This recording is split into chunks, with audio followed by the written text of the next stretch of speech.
champs? Qui a volé la clé des champs? La pie voleuse ou le jet bleu? Qui a perdu la clé des champs? La marmotte ou le hoche-queue? Qui a trouvé la clé des champs? Le lièvre brun, le renard roux?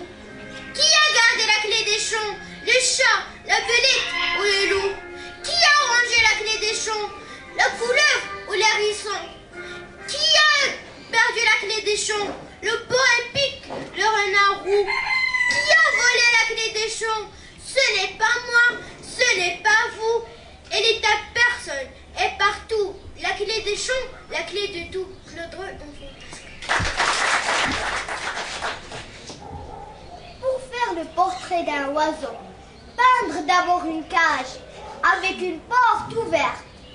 Peindre ensuite quelque chose de joli, quelque chose de simple, quelque chose de beau, quelque chose d'utile pour l'oiseau. Placer ensuite la toile contre un arbre, dans un jardin, dans un bois ou dans une forêt. Se cacher derrière l'arbre sans rien dire, sans bouger. Parfois l'oiseau arrive vite, mais il peut aussi bien mettre de longues années avant de se décider. Ne pas se décourager. Attendre que l'oiseau entre. Et quand il y entre, fermez doucement la porte avec le pinceau. Puis, effacez un à un les barreaux. Ayons soin de ne toucher aucune des plumes de l'oiseau. Parole de Jacques Prévert.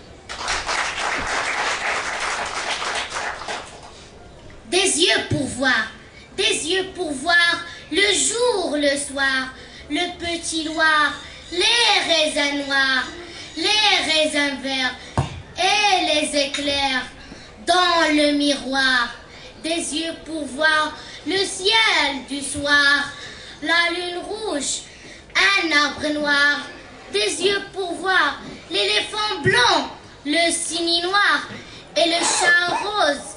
Et bien des choses, des yeux pour voir des cheveux blancs, des cheveux noirs, des cheveux blancs, l'ombre du soir, des yeux pour voir un cœur qui tremble, une main tendre, des yeux pour voir les mots qu'on dit, des yeux pour voir les yeux amis. Jacques Charpentreau, La Tarte aux pommes, l'école de loisirs. Bravo. Partir, aller n'importe où, vers le ciel ou vers la mer, vers la montagne ou vers la plaine. Partir, aller n'importe où, vers le travail, vers la beauté ou vers l'amour. Mais que ce soit avec une âme pleine de rêves et de lumière, avec une âme pleine de bonté, de force et de pardon.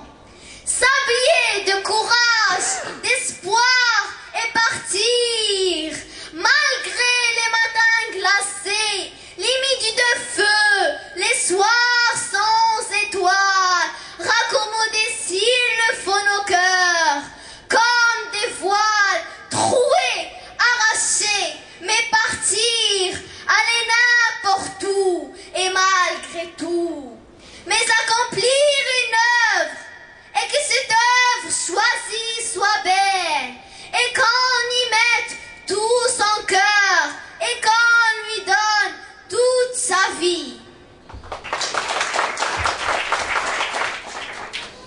Poète, si tu pouvais, de Vaillé Godet. Poète, si tu pouvais, d'un seul mot transformer la bombe à hydrogène en bulle de savon. Si tu pouvais, poète, d'un seul mot, d'un seul pied, terrasser le dragon, changer les généraux en tigre de papier. Poète, si d'un seul mot, tu pouvais mettre fin à la guerre de Troie. Poète, si tu pouvais, mais tu n'es bon à rien. Brise ta plume d'oie, brûle tes alexandrins. Il n'y a pas de salut, périssent les Troyens. Poète, prends ton luth,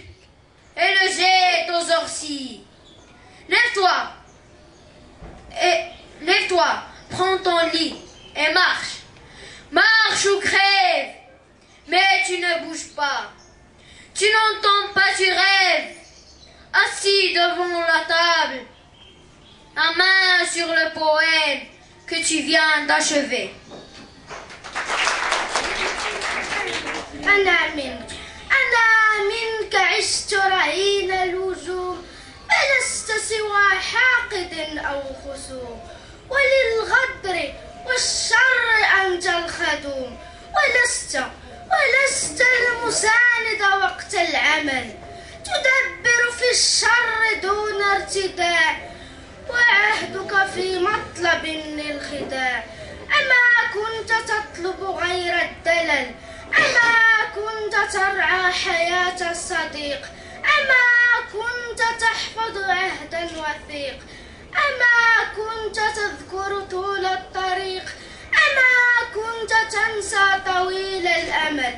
لماذا تجاهلت وقتي معك، وحبك للغدر قد ودعك، وبعد التخاذل لن أسمعك، وبالغدر يزول منك الجبل.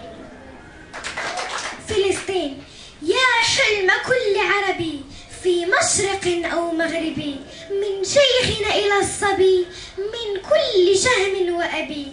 باسمك فلسطين، باسمك فلسطين، واسمك ياسمين، سرنا لنا يقين أن الضياء مبين.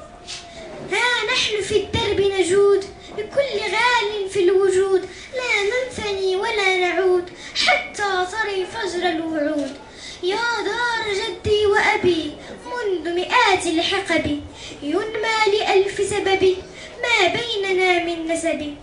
حرم كل المسلمين، وأولى قبلة الأمين، لك برب العالمين أوثق عهد ويمين. أنا سنمحو العار، ونسترد الدار، ونطرد الأشرار ممن بغى وجار. بالبيت بالقدس الطهور، بحق أشرف الصخور، سوف نثور ونثور، لا نرعوي ولا نخور، حتى نفك القيد بيدنا أو نرقى. كذا قطعنا العهد، فالنصر أوفى اللحد. مولانا والمعلم، كان ابن جعفر الندى فيما جرى يوم بديعة له مستترا، وكان من حراسها غلام أسود لا يحوطه احترام. نال نصيب يومه رغيفا، بئس نصيبا تافها طفيفا. فجاءه كلب براه الجوع، تعد تحت جلده الضلوع، فمنح له العبد ما منحا، مغتبطا بما أتاه فرحا. فعجب ابن جعفر للأمر، وسأل الغلام كشف السر، فقال يا مولاي إن الكلب حشاك لا يزور إلا غبا، وقد كرهت أن يعود خائبا، وقد أتى مولاك يرجو ساغبا. قال فما تفعل؟ قال العبد اليوم جوع واكتفاء البال. قال فما مثلك من يرق لك وأكرم بك حق العتق، وما أرى لسيمة الإيثار من مثل دونك أنت ساري. اذهب فأنت سيد الأحرار، والفخر لي أن متك داري. إليك مني هذه المزارع، فانعم بهن حاصد وزارع. وهكذا ابن جعفر تعلم من عبده في الجود درسا محكما. الشاعر أحمد البكاري. إجازة قصيرة للشاعر محمود درويش.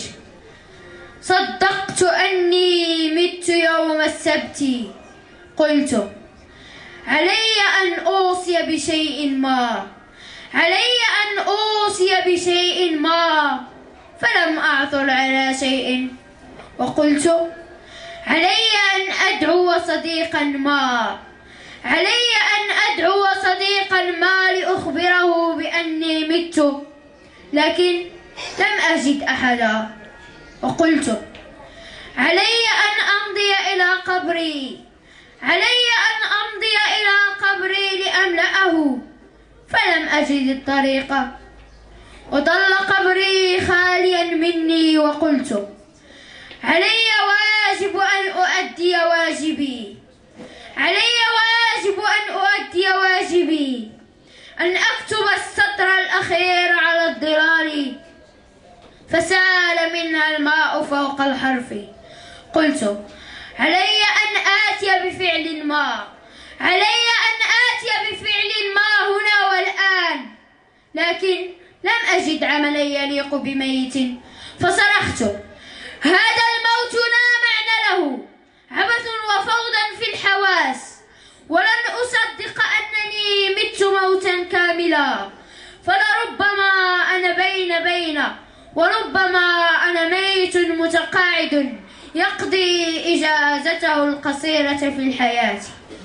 تحية للصانع التقليدي للشاعر المغربي محمد العلمي. تحية للصانع التقليدي من كل أهل الحمد والتمجيد، في كل ميدان له مأثورة قد شهدت بسعيه الحميد. فانظر إلى الخزاف في تنويعه، ذي الزخرف الفتان في التجريد، وانظر إلى الزليج في أناقة ينبئ في الذوق عن المجهود، وانظر إلى الطرز الأنيق إذ به يزدان جو المنزل المنشود، وفي الزراب قد تجلت روضة من الرسوم حلوة التوليد. كم رصعت من آية شريفة وكتبت للخلد من قصيد، والفن في المغرب دوما قائم في الحس والمعنى على التوحيد.